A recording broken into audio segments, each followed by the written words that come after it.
And so here we are, a house divided, right? Are you relieved about the election that was a close call? Finally, we're going to get the feds cleaned out and cleaned up? Or are you still in shock, despondent, feeling a bit hopeless? In preparing for today, I had to submit a sermon and description well in advance of the election, back when everybody was still hopeful and no one knew what the outcome was. What could I possibly say that would be worth hearing no matter what the results are? What I knew for sure was that about half the country, regardless of the outcome, what I knew for sure was half the country is going to breathe a sigh of relief while the other half was watching the end of the world. And because of how tribalized our nation has become, that outcome of half and half relieved, half terrified, was kind of a certainty. The only real question was which color hat would be crying for joy or weeping for sadness. The country would be torn apart. The country is divided. So on which side were you going to personally land? That's the only question I was still holding in my head. Am I going to be crying tears of sadness or tears of joy? Media drove this election cycle like never before. This is how we were divided. On the one hand, there's Fox News, Breitbart, Newsmax, and the Daily Wire. And on the other hand, there's MSNBC, Huffington Post, Pacifica News, and Democracy Now! Some of that is by my choosing. And honestly, just between you and me, I didn't personally go to Newsmax once to see how the election was shaping up. Part of being stuck inside this kind of media information bubble is of my own doing, but partly not. What's new these days is that my electronic choices affect the choices of the software that runs the algorithms that decide what ads I'm going to see, what suggestions for websites come back in the first screen of my Google search, what Instagram channels randomly show up in my feed. All of us live in a world of curated content, of information filtering systems designed deliberately to provide us with more of what the software already knows we want to see. It's an electronic echo chamber. It is what each of us lives in, no matter how smart or savvy you might think you are. We are, in some ways, inside the matrix. It's extremely difficult to notice and to realize that your view of the world is being deliberately distorted. It's very hard to get out of the bubble you're trapped in. It took them several Matrix movies to finally get Neo out, right? A lot of smart people spend billions of dollars making sure we can't easily slip out. According to U.S. News and World Report, $16 billion was spent making sure you were, that we were all properly informed, properly frightened about the proper things and the proper candidates. And most importantly, that we opened our wallets and helped to continue to feed the media monster that continuously vomited fear, uncertainty, and doubt into our lives. Frightened people are sheep which can be manipulated by FUD, fear, uncertainty, and doubt. I was being bombarded every hour or so with texts, phone calls, and unending ads explaining how bad the other side is and how good and right this side is. The message was simple. Do this, vote for us, send us money, and everything will be okay. And it worked. Well, in the sense that I knew exactly what to do, and I knew which guys were the good guys. For me, the difference between good and evil hasn't been this easy to notice since World War II. If that $16 billion did a number on the folks who voted for Trump, it is reasonable to assume it also did a number on those who voted for Kamala. You think you know the truth, what's really real out there. I'm suggesting none of us actually do. We have been manipulated, all of us. We are a nation divided, tribalized, fractionalized by those wanting more power and more influence. Divide and conquer is a very effective strategy. What surprised me the most was how close the election was. I kept thinking to myself, why is this not a slam dunk? I mean, look at the two contestants and how they were portrayed in the media, at least the media I was consuming, right? The contrast between the two could not have been greater. And yet, the day after the election, I was shocked by the outcome. I wasn't expecting that. To reflect back to the reading we just heard, this isn't the way it was supposed to be. I gave it my all, and having grown up on, the Rocky movies, I knew exactly how it was going to end, how it was supposed to end, right? Battered and bloodied at the end of the fight, our champion stands victorious, right? Am I right? This is what I was waiting for. I kind of knew it was supposed to happen. But if it was so easy to tell right from wrong, then how is it that we are with the election outcome that we have, which surprised me? Were you surprised? Have I mentioned this idea of an information bubble? It's all about power. Humans seem to have an instinctive desire for power and control. Back in the day, and I mean like way back in the day, when we were still living on the savannas with the gazelles and giraffes, the playing field was a little more level. We all had the same power over the weather. None. As time went on, some of us got smarter, made clothing, invented weapons, invented huts to live in, created a banking system, ran for public office, and yet our primitive reptilian brain still wanted control over our environment. Power over the weather. Now it's become pretty easy. Don't like it here? Fly south for the winter. Your hut's not working? You don't like your neighbor? Buy a house somewhere else. Want more influence? Slip $1 million a day to the politician of your choice and you'll be rewarded with a position in the new administration. This is nothing new. We've been operating this way forever, regardless of who's in control. And in theory, bribery like this is actually illegal. And in practice, it looks like spending $16 billion on campaign advertising to manipulate me into doing what serves the ones who want more power. I am still getting emails and texts asking for money from my side to combat the forces of evil, right? This unending desire for more power, more control, and more influence is, in fact, an aspect of human ego. Zen addresses human ego in a very direct way. And I can say it's pretty tricky to learn to coexist with one, ego. Until I've learned to ride the ego horse instead of letting the horse ride me, I end up bruised and bloodied and battered. If I can learn to ride the horse, it ends up better for both of us, my ego and me. So one of the ways in which you can tell how your writing lessons are progressing, did you know we're all taking writing lessons? Is to consider your relationship to love. So I'm going to talk about two kinds of love here, unconditional and conditional. So what's most familiar is conditional love.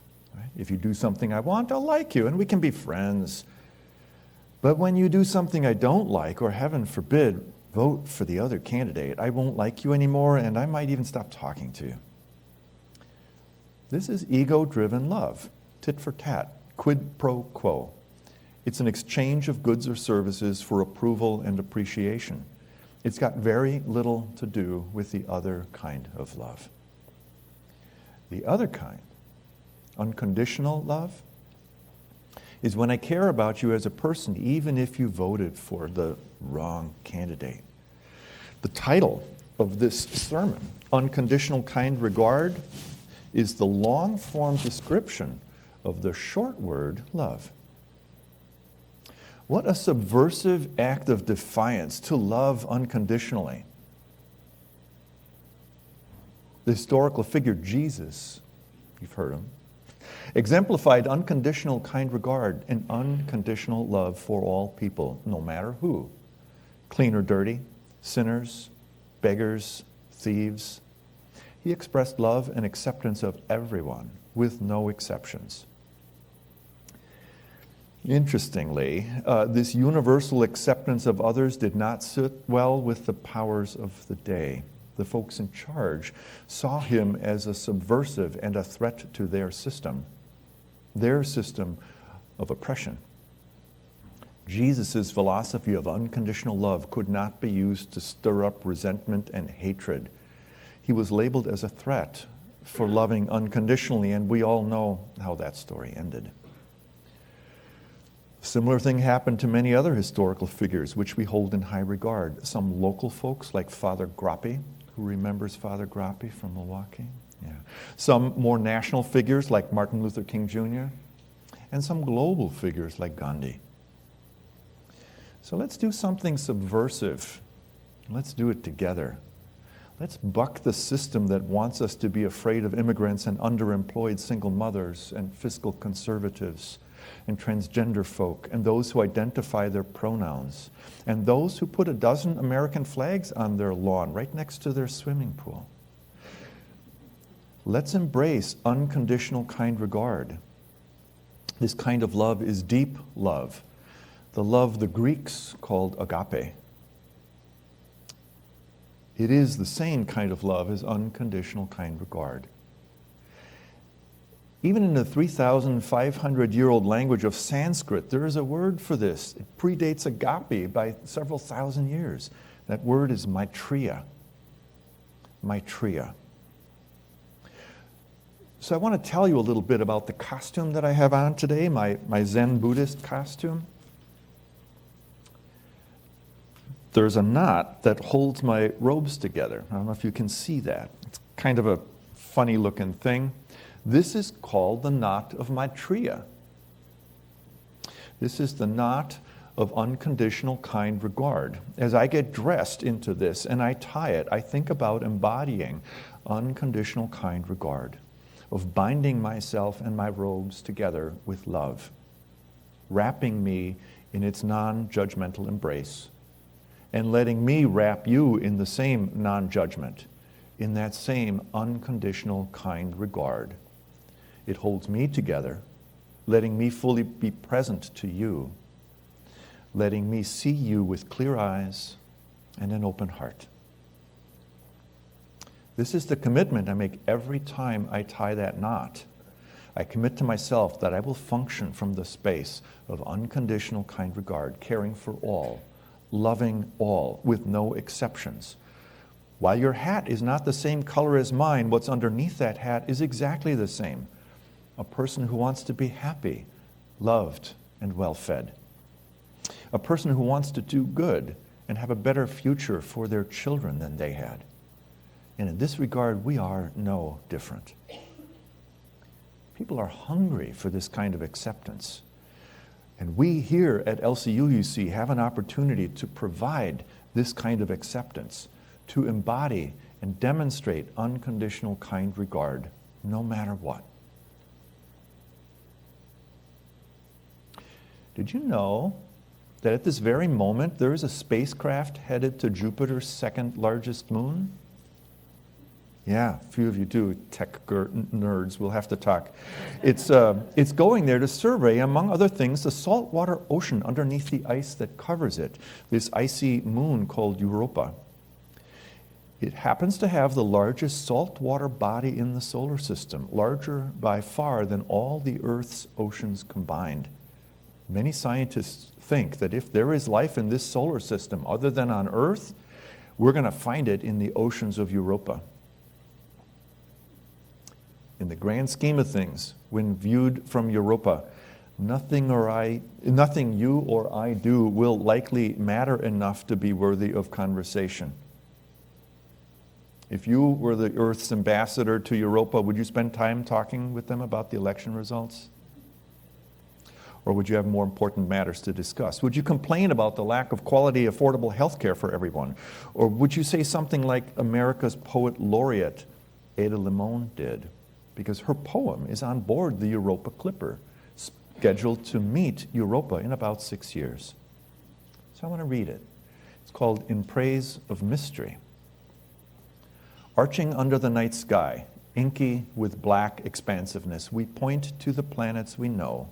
We pin quick wishes on the stars. From the earth, we read the sky as if it is an unerring book of the universe, expert and evident. And still, there are mysteries below our sky. The whale song, the songbird singing its call in the bough of a wind-shaken tree. We are creatures of constant awe, curious at beauty, at leaf and blossom, at grief and pleasure, sun and shadow. And it is not darkness that unites us. It is not the cold distance of space, but the offering of water. Each drop of rain, each rivulet, each pulse, each vein. O second moon, we too are made of water, of vast and beckoning seas. We too are made of wonders, of great and ordinary loves, of small invisible worlds, of a need to call out into the darkness. And personally, I'm very glad someone decided Earth should be represented by a poet, not by a politician.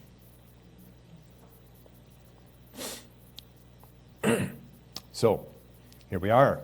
Still kind of torn up, still kind of confused, not knowing for sure what's going to happen. There are so many things worth doing, even if they can't be seen from Europa. There was this guy walking along the beach who saw someone up ahead throwing things into the ocean. Do you know the story? Well, when he got closer, he saw what was being thrown in were starfish, which were stranded on the shore and dying. The one person asked the other, "What are you throwing these back for? You can't help them all. You can't make a difference." And the person bent over, picked up another starfish, threw it in, and said, "Yeah, but it makes a difference to that one."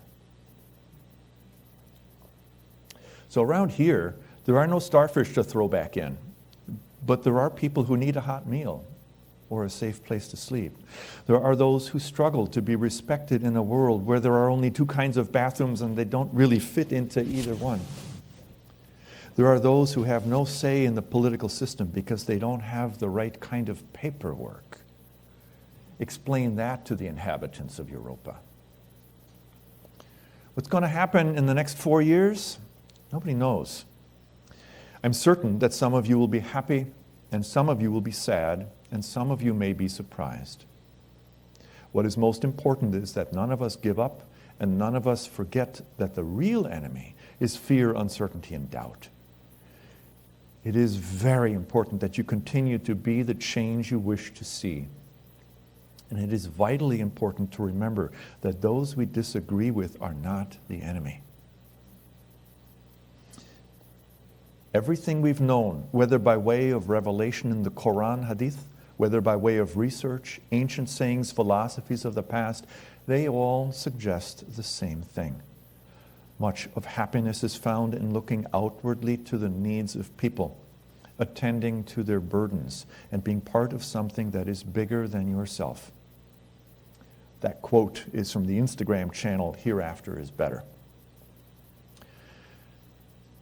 So in conclusion, we are all in the same boat, on the same planet, breathing in the same air, and although we may disagree on how Washington or Madison should be run, you and I are not enemies. I'm suggesting that we are all a bit confused as to what's really going on and how things truly work. And none of us have the control we'd really like.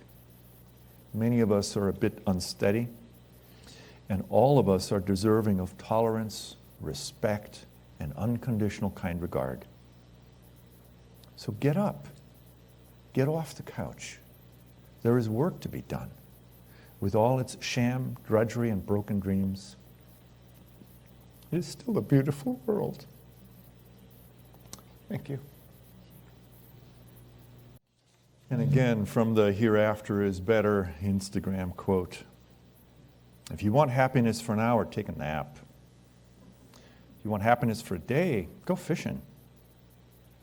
If you want happiness for a year, inherit a fortune. But if you want happiness for a lifetime, go and help someone.